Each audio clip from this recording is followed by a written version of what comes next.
Hai, Assalamualaikum. Hari ini kita nak salin sejarah tingkatan 3 bab 1. Bab 1 ni pasal kedatangan kuasa barat ke negara kita. Siapa mereka tu, kuasa barat tu? Kenapa dia orang datang negara kita?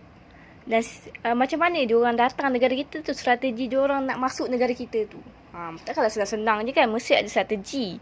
So, kita nak belajar dalam bab 1 ni lah. Sebelum mereka datang dalam negara kita tu, 1.1, kita kena belajar yang negara kita ni memang ada sistem pemerintahan dan struktur sosial yang teguh, yang kita warisi daripada Kesultanan Melayu Melaka. Macam kita tahu, selain sultan, dekat Kesultanan Melayu Melaka ada juga sistem pembesar 4 lipatan kan, yang bantu sultan. Lepas tu sistem pembesar-pembesar tu ada kawasan-kawasan sendiri. Lepas tu pembesar-pembesar tu akan pilih lah orang-orang bawahannya, penghulu-penghulu untuk jaga kawasan-kawasannya kan. Okey, kalau bahagian negeri, yang jadi yang ketuanya adalah sultan semestinya. Lepas tu kalau bahagian jajahan ataupun daerah, pembesar yang jaga. Lepas tu bahagian kecil-kecil, bahagian mukim ataupun kampung. Kampung ni macam unit yang paling kecil lah dalam sistem pemerintahan masyarakat Melayu. Kampung ni pula akan diuruskan oleh penghulu, oleh pengawal ataupun bagi ketua kampung. Mereka ni lah yang akan sampai ke arahan daripada raja, arahan daripada pembesar kepada penduduk-penduduk kampung yang tinggal kat kampung tu. Okey, kalau dekat Negeri Sembilan pula lain. Macam kita tahu, kalau Negeri Sembilan kan kita tak ada sultan. Kita ada yang di-Pertuan Besar ataupun panggil Yang Tuan Besar. Cikgu buat akronim dia Yulba. Y-U-L-B-A. Yulba. Yang pertama yang di-Pertuan Besar. U, undang. L, lembaga. B, buapak.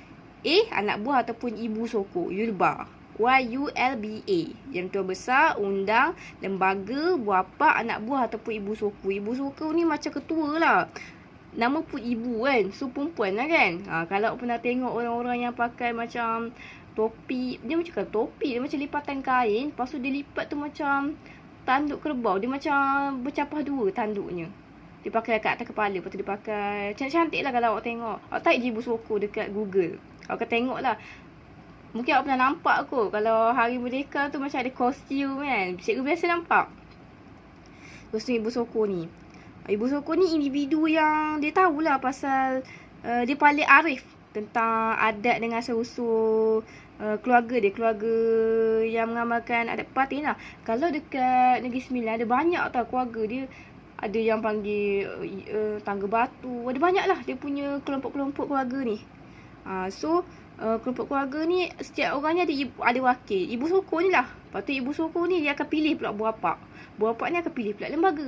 Lembaga ni pula akan pilih undang. Dan undang seterusnya akan pilih pula siapa yang akan jadi yang di-Pertuan Besar. Macam demokrasi jugalah nak kata. Sistem hierarki di Negeri Sembilan ni. Okey, kita beralih pula kat Sabah Sarawak. Kalau Sabah dengan Sarawak ni pula, sistem pemerintahannya lebih kurang sama. Kalau dekat Sarawak kita ada sistem kesukuan. Macam dekat Sarawak kan ada banyak suku kan. Macam-macam suku ada kat situ. Lepas tu kita ada sistem kesultanan. Macam awak tahu sistem kesultanan dekat Sarawak sebelum. Bukan kesultanan yang James Brooke tau. Raja Putih tu bukan. Sebelum tu lagi. Sebelum kedatangan penjajah. Kita ada kalau Sarawak ni berada di bawah Kesultanan Brunei. Bila James Brooke datang barulah dapat ke James Brooke kan. Sebelum tu Kesultanan Brunei. Lepas tu kalau kat Sabah, kita ada sistem kesukuan. Sama macam kat Sarawak sistem kesukuan. Sebab kat Sabah pun ada banyak, kita kaya dengan suku. Banyak sangat suku dekat Sabah. Lepas tu sama juga macam kat Sarawak, kita ada sistem kesultanan. Macam kat Sabah ni, bahagian timurnya sistem pula Kesultanan Sulu. Lepas tu yang belah-belah nak ke Sarawak tu, Kesultanan Sarawak. Kesultanan Brunei. Maafkan cikgu. Lepas tu selain tu dia ada juga sistem ketua bebas. Ada masyarakat yang tak hidup macam suku. Dia tak besar macam suku. Lepas tu tapi dia dalam satu kelompok dia. So dia orang akan pilih ketua daripada kalangan dia lah. Tu orang panggil sistem ketua bebas.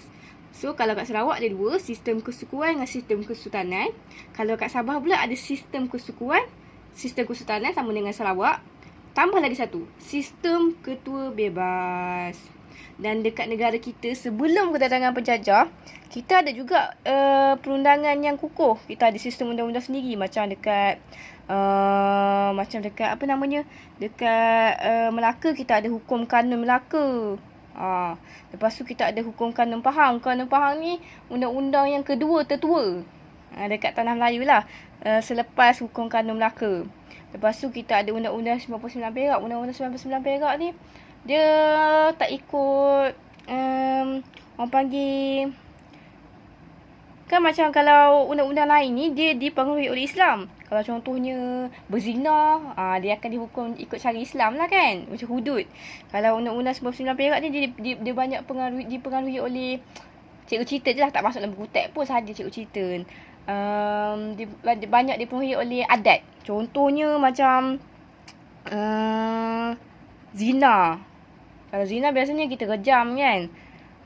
Pas kalau undang-undang ni mungkin akan dihukum macam buang mukim ke, buang daripada kampung tu ke, ataupun dia cukur kepalanya bagi perempuan ke, ataupun dia kena bayar emas ke, sepeha emas ke, macam tu. Sabah dengan Sarawak pun sama, dia ada undang-undang sendiri. Dan undang-undang ni biasa diamalkan mengikut hukum adat yang suku sendirilah, suku masing-masing, kepercayaan masing-masing. Lepas tu kita pun ada amalkan hubungan luar juga. Okey. Dari segi ekonomi pula, tadi pentadbiran. Daripada segi ekonomi kemakmuran, apa yang kita ada, macam kita ada hasil bumi. Macam ni dalam kutek ni dia kata kita ada biji timah dengan emas. Kita gunakan teknik mendulang, tak ada mesin lagi masa tu kan. Kita mendulang biji timah dekat lembah sungai. Lepas tu kita ada keluarkan juga hasil hutan macam 800, damar. Damar ni tahu tak? Damar ni macam getah. Getah pokok keluing. Dia macam bentuk dia macam kaca-kaca. Macam tu. Getah dia tak gambar kat sini Tapi biasanya damar ni kita akan guna untuk buat lilin, buat gam. Damar ni. Damar. 400 tahu kan? Damar. Rotan mestilah tahu kan? Kita buat perabot. Lepas tu daripada hutan juga kita keluarkan kayu kayan, kelapa barus. Tahu kan kelapa barus ni kan? Kelapa barus ni macam pokok sirih lah yang keluarkan bau tu kan. Kita gunakan untuk apa? Tak faham lah kan? Rotan, damar cikgu cerita tadi kan? Getah jelutung. Getah jelutung ni macam pokok getah, tapi sekarang ni orang tak guna dah pokok jelutung ni nak ambil getah. Kalau macam untuk dekat Thailand dengan Malaysia sendiri, pokok jelutung ni macam terpelihara. Macam tak gunalah untuk getah, orang guna pokok lain. Lepas tu kayu gaharu, kayu cendana. Pernah dengar tak? Macam orang panggil pantun ni kan. Dah gaharu, cendana pula. Dah tahu, tanya-tanya pula. Macam tu lah. Kayu gaharu ni, kayu yang sangat wangi. Kayu yang sangat mahal lah. Bayangkanlah, 1.5 kilogram boleh cecah RM300. Banyak kan? Mahal kan? Lepas tu kalau cendana pula, kayu cendana ni pula, orang kata kayu yang paling mahal dalam dunia. Tapi ada dekat Malaysia. So macam wow lah kan. Sebab tu lah orang nak datang Malaysia. Datang Malaysia pula, tanah Melayu masa tu. Orang Cina, orang Jepun, Siam, India memang nak sangat kita punya hasil bumi. Lepas tu hasil laut pun tak kalah. Kita ada sirit ikan yu, timun laut, rumpai laut, mutiara dan macam-macam lagi. Lepas tu kita ada juga hasil alam. Kita manfaatkan, kita buat tikar mengkuang, dinding buluh, macam-macam lagi lah. Lepas tu kita gunakan kalau sistem ekonomi kita memang teratur. Kita ada perdagangan dengan pelabuhan. Lepas tu kita kalau dekat setiap pelabuhan tu kita ada Syah Bandar. Syah Bandar ni yang akan tolong kalau contohnya macam dia punya macam penguatkuasa. Macam tu. Kira macam hebat lah orang dulu. Dia siap tubuhkan satu jawatan Syah Bandar ni macam orang kerja kerajaan untuk tolong jaga uruskan pelabuhan. Sebab pelabuhan ni ada banyak kan. Sampaikan dulu Syah Bandar ni dia ada 4 zon. Zon pertama daripada Gujarat, zon kedua cikgu lupa dah daripada mana, tapi ada yang daripada bahagian-bahagian Asia Timur kan, dia datang daripada Ryukyu, Jepun tu China. Lepas tu ada yang datang daripada belah-belah Asia Timur Tengah tu yang belah tengah tu. Lepas tu zon keempat yang datang daripada Nusantara kan, datang daripada Jawa. Inilah kawasan-kawasan Nusantara. Di Shah Bandar ni dia akan dibahagikan pada 4 zon lah. Antara kat pelabuhan tu yang kita dagang kan macam buah keras, 400 lah biasanya. Lepas tu kita ada sistem timbang sukat dan ukur sendiri. Memang siapa-siapa yang datang daripada orang luar pun terpaksa ikut kita punya sistem timbang sukat dan ukur. Macam sekarang ni kan ada sistem pound dengan kg kan. Kalau kita pergi Amerika kita guna sistem pound. Kalau kita pergi mana-mana dekat dunia biasa kita akan guna kilogram. Betul tak? So kalau kita kilogram dekat Malaysia ni, kalau kita pergi Amerika terpaksa lah kita gunakan pound. Beli beras terpaksa gunakan 1 pound, 2 pound. Tak boleh pakai 1 kilo, 2 kilo lah. Macam tu lah. Lepas tu mata wang kita, setiap negeri tu ada mata wang masing-masing. Contohnya dekat Kedah, dia ada mata wang Kedah dia sendiri, tulisan Jawi. Kalau dekat Kelantan kita ada duit emas. Kita panggil duit kijang sebab ada gambar kijang kat situ. Kalau kat Terengganu pula orang panggil duit pitih. Duit pitih ni cantik tau. Dia macam dahan pokok. Duit pitih. Lepas tu kita ada cukai kita juga dari segi ekonomi. Kalau contohnya nak melombong ada cukai. Dah dapat banyak-banyak sekilo. Contohnya sekilo emas kan. Adalah sikit persen dia kena bagi dekat pembesar untuk cukai.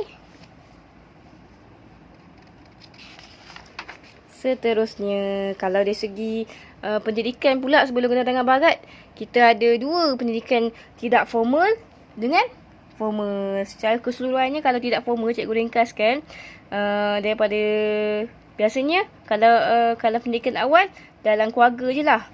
Anak-anak akan diajar biasanya kemahiran-kemahiran je. Cucuk tanam, tangkap ikan, bertukang. Lepas tu ilmu agama kan. Macam cara nak jaga maruah, cara berkawan. Lepas tu biasanya dia akan diberi pendidikan ni melalui pantun. Sebab orang Melayu dulu kreatif tau. Kan banyak pantun macam kayu cendana, kayu gaharu, kayu cendana, dah tahu. Buat tanya pula macam tu kan. Berpura pula macam tu. Dia cara dia bagi tu pun berkias. Kini sopan lah orang dulu kalau nak menegur. Tak adalah tegur kita kasar kan. Kenapa dia gemuk sangat? Tak adalah dia cakap macam tu kan. Cakap pun berpantun, bersyair, berkias-kias. Lepas tu ada juga cerita-cerita macam yang diturunkan secara turun-temurun. Macam contohnya si tanggang anak derhaka, tak nak bagi anak ni derhaka dengan ibu bapa. Cerita anjing dengan bayang-bayang. Tahu ni kan, yang anjing tu tengok dalam kolam ada anjing lain yang pegang tulang. Padahal sebenarnya dia bayang-bayang dia sendiri kan.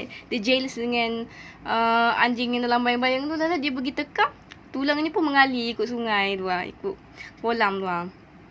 Lepas tu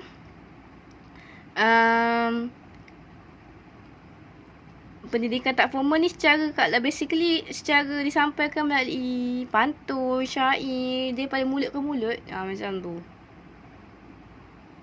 Kalau kat Sabah Sarawak pun sama. Ada juga sistem pendidikan tidak formal yang diperolehi melalui cerita lisan turun-temurun tentang cara memburu, tentang hasil hutan, nak meramu hasil hutan, nak kutip hasil hutan. Kat Sabah pun sama. Biasanya kalau pendidikan tidak formal dia tentang ikhtiar hidup. Tentang macam mana nak memasak, tutup tanam, tangkap ikan, bertukang. Basically tentang tu. Kalau formal ni pula, biasanya akan ada tempat, ada lokasi. Kalau tidak formal, mesti tak ada lokasi. Kalau pendidikan formal kan, biasanya dia akan buat dekat istana. Biasanya pasal ni lah, pasal hal politik. Lepas tu kalau masjid dengan surau ni pula pasal-pasal agama, pendidikannya. Lepas tu ada juga pondok. Dulu pendidikan pondok ni dia akan ajar pasal Al-Quran, bahasa Arab. Tapi sekarang pondok dah maju, ada juga yang ajar pasal sains, maths. Kalau dulu macam banyaknya pasal Al-Quran, hadis, pasal agama lah. Lepas tu madrasah. Madrasah ni pula lebih advance sikit lah. Sebab dia ada tahap. Dia ada macam tahap mula, tahap tengah. Lepas tu pengkhususan awak nak pergi join bahagian mana yang macam hadis ke, macam tu kan. Dia ada pengkhususan di sendiri, awak boleh pilih nanti. Kini madrasah ni advance sikit lah. Lepas tu dia akan ada guru besar yang akan selia. Kalau kat Sarawak pun ada sistem pendidikan formal yang dijalankan dekat masjid dan sekolah agama. Lepas tu bahasa Melayu kita gunakan, cikgu nak terbalikkan macam ni sedang sikit. Lepas tu kita gunakan bahasa Melayu sebagai bahasa pengantar pendidikan dan kita gunakan tulisan Jawi. Sekarang kita pakai tulisan bumi lah kan. Okey, seterusnya. Okey, kita dah belajar sebelum barat datang. Kita ni macam mana macam gitu kan. Selepas barat datang apa jadi ya? Dan sebelum tu kenapa ni nak datang negara kita? Faktor kedatangan kuasa barat. Okey, kalau abad ke-16 ada 4 sebab. Yang pertama, barangan mewah. Barangan mewah ni macam bukannya semata-mata emas ke, belian ke kan, kereta mewah ke, tak. Rempah ratus, minyak wangi, emas, perak, batu permata, gading, hasil hutan, semua tu barangan mewah. Sebab tempat dia orang tak ada, so dia orang rasa macam barang tu mewah. Macam sekarang kan baru-baru ni viral kan, jambu batu, jambu merah tu kan. Kalau kat tempat kita selonggok tu berapa ringgit je dia kira sekilo ni kan, tak sampai RM10 pun kan. Tapi kalau dekat Australia dia kira RM40. Bukan RM40, 40 dia punya mata wang lah, 40 Australian apa tah, dolar kot, tak tahulah. Sebab bendanya tak ada kat tempat dia orang. Jadi benda tu macam barangan mewah lah bagi dia orang. Dan ada juga barangan mewah bukan daripada negara kita juga, daripada China. Macam teh, sutera, tembikar boleh dapat kat tempat kita. Dan kenapa ni nak datang negara kita? Sebab tempat kita ni ibarat macam center tau, pusat pengumpulan barang. Kalau sekarang ni kita nak dapat barang, nak dapatkan semua barang, kita pergi Shopee kan, online kan. Kalau dulu Melaka ni ibarat macam tu lah, nak pergi dekat Melaka semua barang ada. Sebab tu kita pergi dekat Melaka. Contohnya barang-barang daripada China memang dapat dekat Melaka. Sebab dulu China dia macam sistem pelabuhan dia macam tertutup sikit. So orang lebih suka datang macam kat Melaka, senang. Semua benda ada lagi satu. Nak sutera, nak tembikar, semua ada. Pusat mula barang. Lepas tu kita boleh dapat rempah ratus juga. Semua boleh dapat kat sini. Lepas tu kat sini kan laluan perdagangan kat tengah-tengah antara India dengan China. So macam memang biasanya barang memang ada je lah kat sini kan. Lepas tu ketiga, pelabuhan persinggahan. Kalau dulu nak bawa kapal, dia ikut angin kan. Kalau contohnya nak pergi ke Melaka, kena tunggu angin monsun barat raya. Okey, 6 bulan kemudian tunggu pula angin monsun timur laut tiup, barulah boleh balik ke tempat asal dia orang. Macam tu lah. So ni macam pelabuhan persinggahannya sesuai lah. Sebab kat sini sementara dia orang nak tunggu angin bertiup 6 bulan tu pula, dia orang boleh singgah makan kat sini. Lepas tu kat sini ada macam bengkel nak baki kapal. Macam mudah dekat Melaka ni, pelabuhan persinggahan. Lepas tu ada pelabuhan yang mudah dia orang nak parking kapal dia orang kan. Senang nak parking, okey lah. Tak adalah hilang kapalnya kan. Ada Syah Bandar yang datang tolong tengok kan. Okey, lepas tu agama Kristian. Kenapa dia orang nak datang dekat negara kita adalah untuk menyebarkan agama dia orang, agama Kristian. Sebab tu masa zaman penjajah dulu, diorang ni digalakkan untuk kahwin dengan penduduk tempatan, tahu tak? Sebab tu sekarang pernah dengar tak pasal kaum Serani? Muka macam Melayu, tapi bukan agama Islam. Ni antara orang-orang inilah, keturunan yang ni, untuk menyebarkan agama Kristian. Ingat kalau abad ke-16 ada 4 sahaja. Barangan mewah, pusat pengumpulan barang, pelabuhan persinggahan dengan agama Kristian. Okey, kalau abad ke-17 ke-18, abad 17-18 ni abad yang di mana zaman cahaya untuk negara-negara barat dan zaman kejatuhan negara-negara Islam. Masa ni revolusi perindustrian rancak sangat. Sebab dia orang bersaing tau masa ni. Memang sangat rancak. Jadinya diorang perlukan ni tau. Diorang perlukan pasaran. Sebab diorang dah keluarkan banyak barang. Masa abad ke-17 dan 18 ni, diorang tak ada pasaran. Diorang nak pasarkan barang diorang tu kat mana? Sebab tu lah diorang datang ke negara kita untuk pasarkan diorang punya barang-barang tu. Barang yang dikeluarkan oleh kilang di negara mereka. Contohnya negara Jerman, Perancis, negara Britain tu memang negara perindustrian lah. Negara yang terlibat dalam revolusi perindustrian. Okey. Kalau abad ke-19 dan 20 pula, cikgu buat akronim Kuala Terengganu tidak suka kepada Pahang, Sabah, Tawau. Ni dia bukan apa namanya?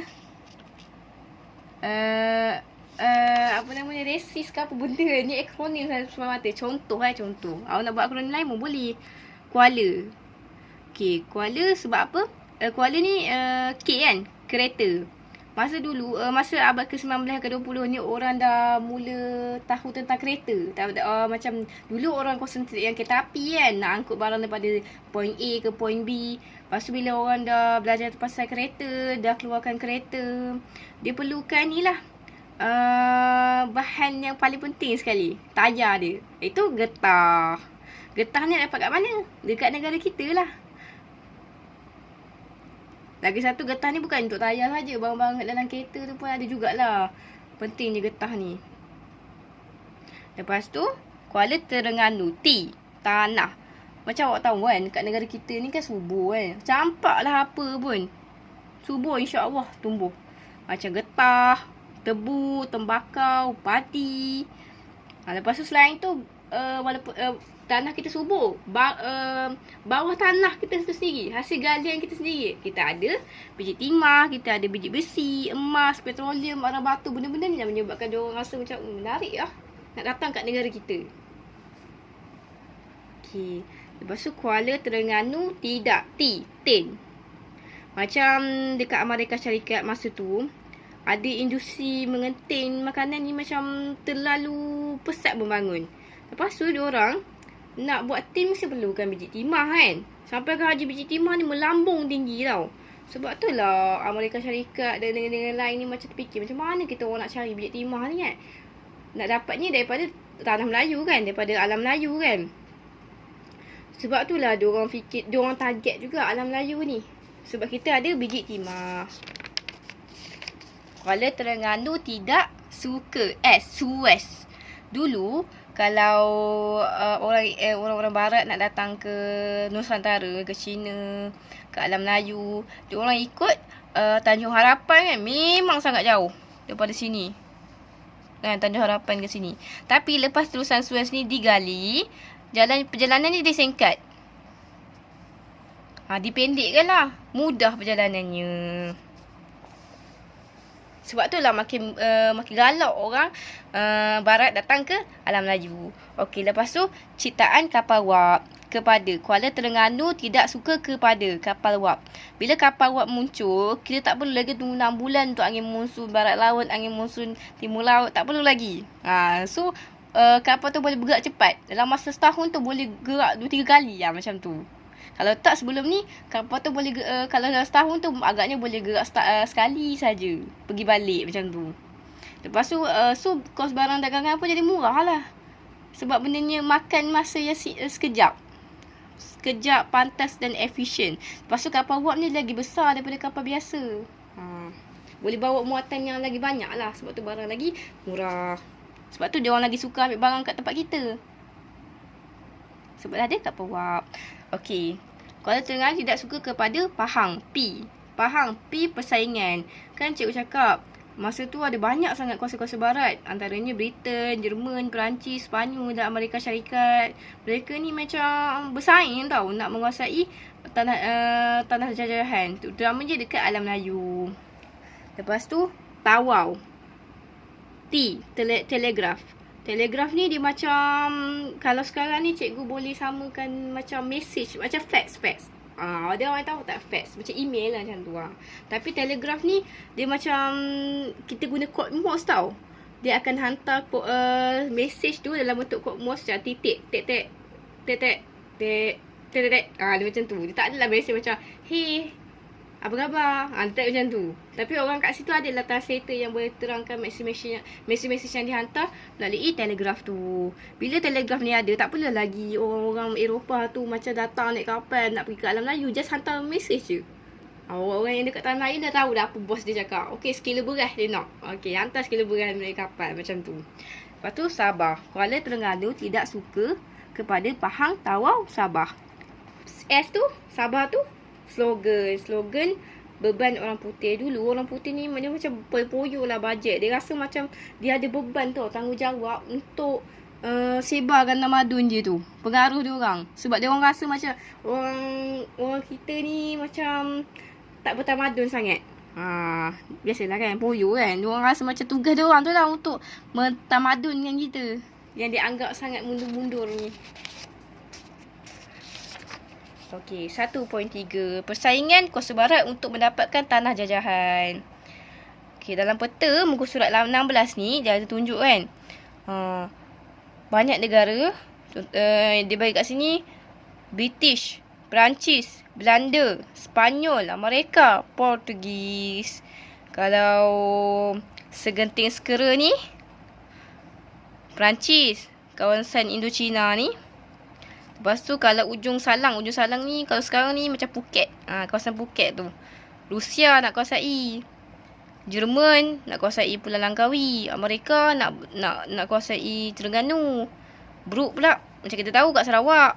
SBUB dekat Sabah. SBUB ni ibarat macam ni lah. Dia bukan British punya tau. Tapi syarikat Borneo Utara British ni bukan British punya. Bukan macam kerajaan British. Tapi ibarat macam ni lah. Contohnya kita kan. Kita syarikat Petronas. Dia macam besar lah kiranya. Sampai kan British tu bagi honor untuk dia buat sesuka hati dia. Nak beli wilayah semua ni. Macam tu lah. Dia macam bagi lesen besar lah ke SBUB ni. Lepas tu Belanda nak dapatkan Kepulauan Hindia Timur. Kawasan-kawasan ni lah. Indonesia. Kepulauan Hindia Timur ni. Lepas tu Portugis nak dapatkan Timor Leste. Timor Leste ni sekarang ni dia still nama Timor Leste. Tapi berada di bawah Indonesia lah. Lepas tu Sepanyol ni pula dia nak kuasai Kesultanan Sulu dekat Filipina. Okey, 1.4. Perbezaan strategi Kuasa Barat untuk menguasai negara kita. Dalam buku teks ni, dia bagi dua je Kuasa Barat. Memanglah banyak kita belajar tadi kan. Perancis, Amerika, Sepanyol, Britain, Belanda semuanya. Tapi dalam buku teks ni, dia bagi dua saja. Strategi Belanda dengan strategi British. Macam kita tahu, dekat dalam Melayu ni, yang memang kita akan belajar pasal Indonesia dengan Malaysia kan. Kalau kat Indonesia dulu, yang kuasai ini adalah Belanda. Kalau British pula, kalau dekat tanah Melayu pula, British. Belanda dengan British. Sebab tu masa dulu, masa Jepun datang, dia nak lepas Belanda dengan British kalah kan. Jepun kuasai tanah Melayu dengan Indonesia. Dia cuba tau, ada cubaan untuk cantumkan pemerintahan, pentadbiran Malaysia dengan Indonesia. Tapi tak boleh. Sebab kita dah terlalu lama dipisahkan. Dengan konsep Belanda ni dengan British. Lain cara kita punya mentadbir tu. Sebab tu dia tak boleh buat. Sebab sampai kan dia terpaksa buat dua pusat pentadbiran. Tanah Melayu, Indonesia. Okey, kalau Belanda dia ada 3. Melalui serangan fizikal, melalui pakatan, melalui perjanjian. Kalau British pula, dia ada banyak sikit. Mak you tidak pakai pijama pada Selasa. Mak manipulasi. You ugutan. Tidak tipu helah. Pakai perjanjian. Pijama pakatan. Pada pajakan. Selasa serangan fizikal. Mak you tidak pakai pijama pada Selasa. Dia setiap strategi ni dia adalah dia punya penerangan, dia punya huraian. Pada muka surat 20 hingga 21. Kita masuk Belanda dululah. Kalau Belanda ni macam awak tahu lah kan serangan fizikal ni macam mana kan. Maksudnya berperang lah. Ada banyak peperangan yang berlaku lah. Belanda serang Selangor, Belanda serang Johor dengan Selangor. Yang ni kita cerita dalam konsep negara kita tau. Sebab tu lah dia cerita yang apa yang berlaku kat negara kita je. Johor. Sebelum Melaka dapat dekat British, Belanda dulu yang kuasai Melaka tau kalau awak nak tahu. Tapi lepas perjanjian London tu, Belanda bagi kawasan Malaysia ni kepada British, dan British akan bagi kawasan-kawasan yang dikuasai sikit-sikit dekat Indonesia tu kepada Belanda. So terpisahlah dua alam Melayu semenjak itu. Indonesia, tanah Melayu. Dan perjanjian. Perjanjian ni ada yang diselitkan pasal kisah dekat Perak. Macam mana Belanda. Okey lah. Cikgu punya memori pun dah penuh. Sampai sini sajalah. Okey, secara keseluruhannya cukuplah untuk sesi ulang kaji ni. Awak tahu kalau Belanda ada 3 saja. Secara serangan fizikal, perjanjian dengan pakatan. Manakala kalau strategi British pula, cara dia mendapatkan tanah jajahan ni adalah Mak Yu. Tak pakai pijama pada Selasa. Manipulasi urutan, tidak tipu helah pada pakatan.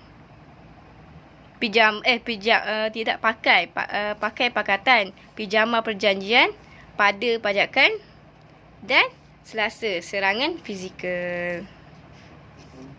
Kalau serangan fizikal ni peperangan lah. Okey, kita imbas balik. Kalau sebelum penjajah datang, kita ada 3 hierarki sistem beraja kan dekat tanah Melayu kan. Kita ada raja, pembesar dan juga penghulu. Kalau dekat Negeri Sembilan, Yulba. Yang diperbesar, undang, lembaga, buah pak, anak buah dan ibu sokong. Lepas tu kalau kat Sabah Sarawak, dua-dua ada sistem kesuruhan dan sistem kesultanan. Cuma kalau kat Sabah ni dia ada sistem ketua bebas. Okey, faktor kuasa barat pada abad ke-16 ada 4. Barangan mewah. Lepas tu tempat pengumpulan barang. Lepas tu boleh ingat tak? Agama Kristian. Dan tempat pelabuhan persinggahan. Sebab senang kan. Sementara 6 bulan angin tu dia boleh bagi kapal dulu kat situ. Kan? Kalau abad 17 ke 18 ingat satu je. Revolusi perindustrian. Kalau abad 19 ke 20 dia ada banyak sikit. Ingat tak? Ada banyak sikit yang cikgu tunjuk. Ada akronim kan cikgu buat tadi kan? Kuala Terengganu tidak suka kepada Pahang, Tawau, Sabah. Kuala tu kereta. T tu Terengganu tu tanah. Tidak tu tin. Ya, dekat Amerika Syarikat dia nak buat tin kan, guna biji timah kan. Suka tu Suez. Kepada tu kapal wap. Pahang tu persaingan. Tawau tu telegraf. Dan slogan Sabah tu slogan beban orang putih. Okey. Dan strategi kuasa barat dekat negara kita, dia bagi Belanda dengan British saja. Kalau Belanda ada 3, British ada berapa?